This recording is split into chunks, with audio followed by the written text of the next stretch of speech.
I saw a photo and it was Kelly pointing and it was, I don't think you're ready for this jelly. And and I was just like, I love that. Welcome to Two Online by Boys Club. Hot internet news served fresh. I'm Natasha Hoskins, I'm Deana Burke. and this is Boys Club. Wait, is it just Boys Club? It's just Boys Club. The Boys Club podcast? No, just Boys Club. Oh, my ring light just died. Oh, that's a sign from the heavens to say it's time to pack it up. I think I might just go dark mode. Too dark? It's mysterious. I love it. Welcome to Two Online. Two Online is a podcast that you can think of as an auditory For You page. So we take what's happening on the internet and bring it in here and talk about it. URL to IRL to URL. Today we have Amani Orr on the show, and she's going to be talking about the Cannes red carpet incident. I think it's Cannes. Is it Cannes or is it Cannes? Sounds more exotic to say Cannes, and it is in France. She corrected me. She was like, She said Cannes. Cannes. I'm going to text my French friend and say, is it Cannes or is it Cannes? Amani's great. She's the perfect person to talk about the drama on the red carpet during the Cannes Film Festival. And we're just going to give you some quick hits on what's happening on our internet outside of that. I have two actually pretty funny ones. Okay, hit me. So the first one, I'm curious if you're familiar with, is Romy Mars' Nepo baby. Are you tracking? No. Romy Mars is Sofia Coppola's daughter. Okay. Sofia Coppola and the lead singer band man, Thomas Mars from Phoenix, that band, their daughter. And she is the world's favorite Nepo baby. Like, I mean, that's a classic Nepo baby combination, rock star dad and movie producer mother. Totally. And she's living into it and aware of it. And she did TikTok where she was like, I just got in trouble because I was trying to charter a helicopter from New Hampshire to New York City and my parents got mad at me. She's like, I don't know the difference between an onion and a garlic, but I'm going to like make some dinner. She's very funny and very self-deprecating and very aware. She also got to go to Saturday Night Live when Jacob Elordi was hosting and like took all these pictures with him. Her mom directed Priscilla, which Jacob Elordi was in. And there's like all these backstage photos of her with him where she would just come to set and like take photos with him and post them on her Instagram. Nice. And then this week she released a single. She released a pop girly single and it's very actually quite good. And she has fans on the internet. So there was a lot of chatter about that and people were quite excited about it and her. And she's just living into her truth as she should. I feel like if you're a Nepo baby, really the only way to approach it then is to embrace it and just fully own it. And then the other one that I'm having a lot of fun with is what's the nastiest read you've ever seen someone give? Have you seen this? Oh, I did see one of these. That was so funny. They're so funny. And they really have range. Some of them are like old memes that people are bringing back. Some of them are clips from movies or shows. Like one was a scene from Euphoria where Zendaya's character calls out Sydney Sweeney for sleeping with her best friend's boyfriend, basically. And it is like the nastiest read you've ever seen someone give. You're like, holy shit, this is tough to watch. So, yeah, really good stuff. That's what's happening on my timeline today. Oh my gosh. I had one that was read to filth, and it's a screenshot of a chat. Like it looks like it was maybe in Depop or something like that. And it's one person saying, hello, would you say this could fit a size 12 or 14? Thank you. And the person responds, hiya, smiley face. Yes, most definitely. When I was pregnant, I was a size 12, 14. And it was perfect. Exclamation point.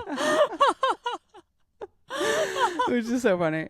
That's so rude. Oh my God. Great format. Great meme format. Great meme format. So that's my timeline. What's going on in your timeline? I have been blissfully offline this weekend. I'm so happy for you. Honestly, really needed it, and we'll do it more often.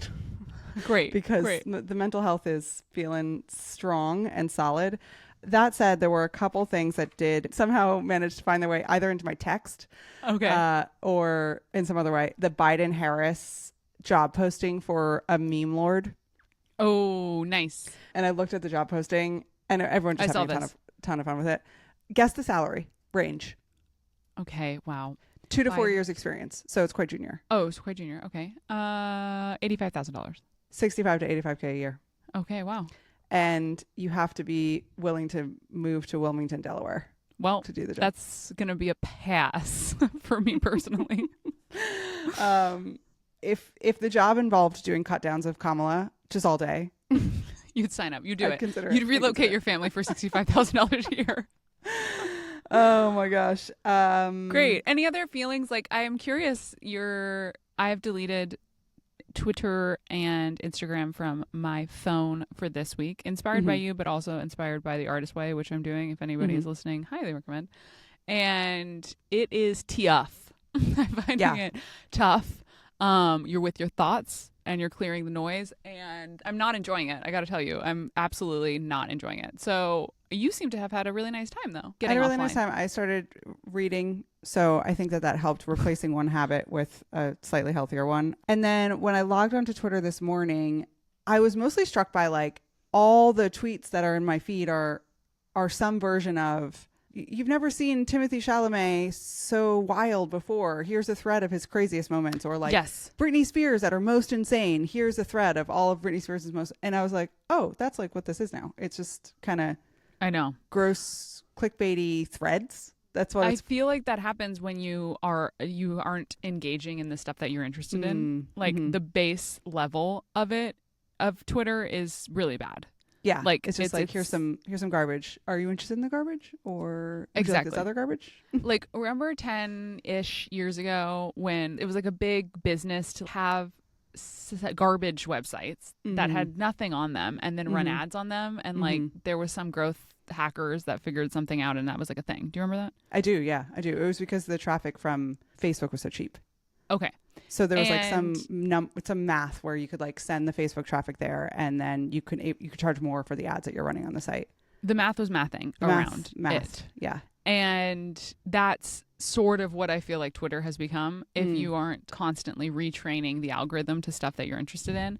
I will say, like, you then get into a hole of that interest, and it can then become quite depressing, where you're like, I don't want to see this anymore. I don't want to see a thread of Britney Spears' most insane moments. There were some really funny tweets that I saw, though, today. I just kind of want to read one of them out to you because I think you will appreciate this. I deleted LinkedIn and my hair got longer, my ass got fatter, my skin got clearer. I love that. And another one, ever since I was a little girl, I knew I wanted to be a friend of the pod. Oh my gosh, I love that. I love a good LinkedIn roast. Always will go in on a good LinkedIn roast. Always works for me. It always works for me. All right. Enjoy the pod. On today's show, we have Amani Orr, PR girly extraordinaire at Vox Media. She's talking and thinking about culture and sports at The Cut, promoting and elevating New York Mag, Vulture, etc. She is a boys club girly from the get and a deeply online woman. Amani, welcome to the show. Thank you so much for having me, Natasha. I'm excited to be here. This is so fun. We were just gabbing, just two gals gabbing before this. So we're warmed and we're ready. Let's do it. Okay, great. So you are coming with a story from the internet from this week. You have some thoughts, you have some feelings, and you are the perfect person to talk about this story. So there was some drama this week, and it took to the internet. Give us the headline. What is going on your internet? It's Can Security, the unofficial star of the red carpet. That is what's there it is. What the headline is. She stole the show in a myriad of ways. Not good. But it had most of our eyes watching the film festival red carpet, which we hadn't generally been watching. So good on her, maybe? Wow, hot take. Hot take. Good on them. It was really sad to watch this whole thing go down. So give us the play-by-play. Cannes Film Festival happens every year. It's a big deal. All the celebs show up. They all looking great. Bella Hadid, that's a whole other story that we could get into, looking insane. But the celebrities show up. They hit the red carpet. They go to this film festival. But this year, this security guard stole the show. This week was the film festival where they're showcasing all of these films, and Greta Gerwig was the chair. Like you said, all the biggest celebrities attend, like Lily Gladstone, YoonA, Kelly Rowland, Viola Davis, Bella Hadid, who's been slaying. And insane. She looks incredible. She looks so good. I mean, this horse girl thing is really working. It's working. It's really working. Like, I'm not looking at her being a horse girl. I'm loving it. And so what happened is there's these steps that go up into the film festival, and I think there are like 24 steps, so it's pretty large, and it's separated by sort of like a rafter in between the first 12 and the second 12, and celebrities are doing their thing. They're waving, they're smiling, the paparazzi are there, the credentialed journalists are there that are asking for these photos. So, which they're very used to, and they've practiced their poses for many and many years. Because it's like a hot get to get your photo taken on those stairs. On those stairs. Like any other red carpet, you need your photo taken. It's good for the publicist. It's good for the actor or actress that's on this platform. It's good for the designers. Like, you need your photo. And a good photo does not consist of a security guard's arm fully blocking your look, which tell is us. the reason that you are there. And you may have like these partnerships with brands or designers, and it's taken away from that moment and that opportunity. So this one security guard was just sort of rushing the folks up the stairs, which is quite common. You know, they're on the time crunch, and she just really wanted people to keep it moving. Kelly Rowland was the first person that I saw that this happened to. And it was pretty clear that Kelly was posing and doing her thing. She looked amazing. Incredible. The blonde hair was so good. The red dress was everything. But like, you couldn't even really see what the dress looked like because the security guard's arm was in the way. The main woman who is under fire. Yes. A white woman, a French woman. Yeah. And she is aggressive about it. Very. Yes. Yes. Which is like a lot of the men that were on the carpet were like gesturing, like, come this way, or like they would put themselves at the bottom behind the celebrity and basically imply like, you can't walk back, or like you can't take any more photos at this point. Okay. She was literally like almost like bear hugging these people. Yes. Aggressively pushing almost. Like, pushing and like touching. And the only thing you should be saying is like, please move forward, please move forward. And like, as a comms person, you have a job to do, and the job is to keep the red carpet moving. We get that. We all have meetings about this type of stuff, but we also know that these are celebrities, and these are who we're taking care of. Like, that is who we need to be sort of appealing and appeasing to. They're literally the stars of the show. Yeah. Like, literally.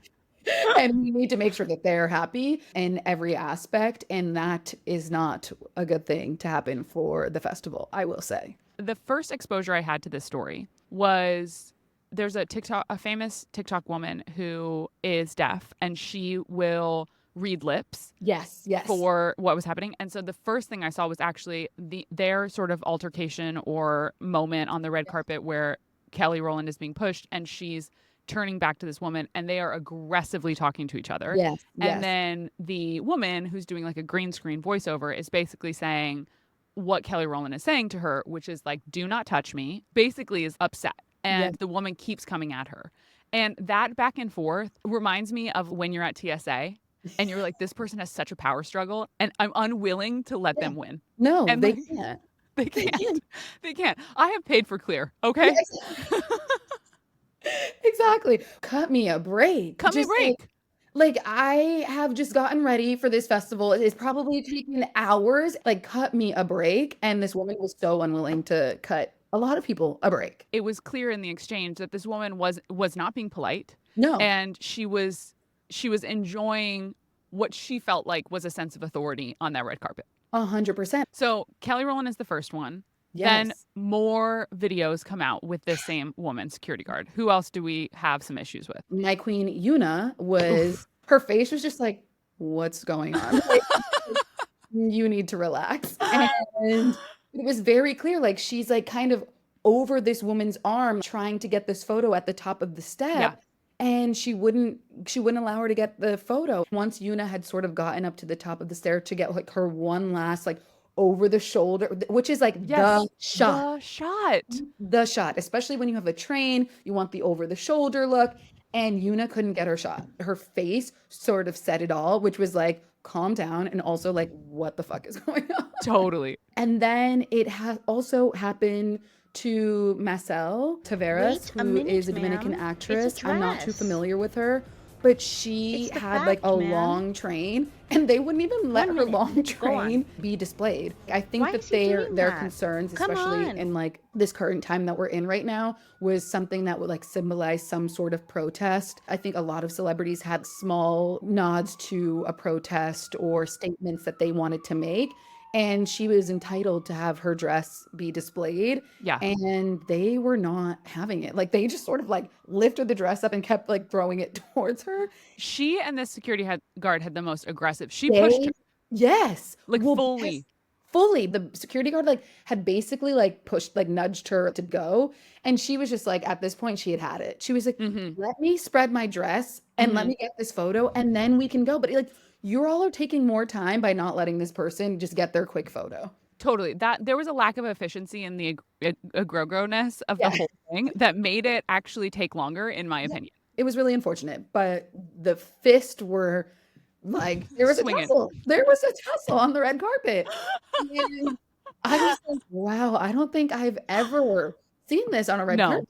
I've never seen that type of behavior at all. It was wild. I think so. There's a few things I want to hear from you on. Yeah. So these videos go viral, and then there starts to be a real rhetoric around what happened here, where Yeah. all of the women who were really rushed were women of color. Yes. And there was conversation online about how this felt really racially motivated and racially charged. And I'm curious, as a woman of color, as someone who works in PR, what is your read on this situation? When the situation first happened, it was Kelly Rowland. Mm-hmm. So at first, my eyebrows were raised, and I was like, it definitely seemed that way. I was Looks like, bad. Looks it bad. does not look good. And there was another, I'm forgetting who it is, very well-known actress who had like just walked the carpet before and was like, it was seamless. And Okay. I will say that so YoonA obviously was another one, a woman of color, and then Massiel, which is another woman of color. But there was another person who, and I believe she was a Ukrainian model, who had walked up the stairs, who had been literally picked up by the security guard. She was picked up, and like her legs were flailing. No. Yes, it was bad. It has not gotten that much attention, and I don't know what the initial interaction. I've only seen the top of the stairs, their engagement with one another, but she was also picked up. I will say that from the first two, being Kelly and YoonA, you're like, okay, this is racially motivated, and Kelly felt like it, and she said it herself, and you can't take away anyone's experience from them. Yeah. And so she felt like in that moment, there were other actors and actresses or celebrities that did not get pushed in the way that she was. And so if she says it was, I am like, Kelly, it was. Yeah. But I will also say, from a PR standpoint, there are times where we are given like a face sheet, and it's not just for the people that are doing the red carpet, but it's for the like publicist and the Okay. security, so they know who is who. And obviously, for something like this film festival, there are thousands of celebrities that are walking. And so I doubt that every celebrity had been on the face sheet. I'm sure that they pointed out multiple celebrities that were sort of top of their list that they needed to like give special attention to and allow them to have their photos be taken. And I will say, as I mentioned, I think there's a concern for protest, which I completely understand. Kelly was not protesting. YoonA was not protesting. It seemed like the other woman sort of had like a statement piece, not necessarily a protest towards anything. I didn't realize that was a protest. I thought that was Jesus. I mean, it looks like Jesus to me. I think it was Jesus, and Okay. like had like a statement with Oh, it. okay. Wow. It was, yeah, she was evangelizing on the Yes. red carpet. So I think she was making a statement with Okay. that sort of dress, and that's why she needed it to be shown Seen. and photographed. Yes. I think last year they had a Ukrainian woman pour blood all over herself on the red carpet. Okay. There was like a Me Too film that was coming out this year. And so I think that there were concerns about general sort of protest happening, but also just the general concerns of time and getting people up Yeah. the stairs. But there are ways to do it. And I think a lot of this woman's colleagues did the right thing, which is gesturing and having the people move along. This woman Not just, pushing. totally invaded people's space, like Yeah. personal space. I think there's doing your job and then there's being like overzealous about doing your job. Yeah. And she missed the mark. She She missed the really mark. missed the mark. She Yeah. really missed the mark. I really appreciate that is a very measured take. And I'm curious from your perspective, what has been the internet's reaction? There were statements from the celebrities, like there Yeah. were memes created. What Yeah. was your experience post viral videos? I saw a photo and it was Kelly pointing and it was, I don't think you're ready for this jelly. And and I was just like, I love that. That's And great. Wow. What a crazy, funny, also problematic situation. her colleagues like really defended her and was like, she was just doing her job. This is what we were taught or told to do. I think that the next film festival, we will not ever see anything like that again. I do not think that the third-party security vendor that was secured for this year's film festival will return next year. I think we'll have a No. new vendor on that one. 100%. Well, Amani, thank you so much for briefing us, and so great having you. Thanks so much for having me.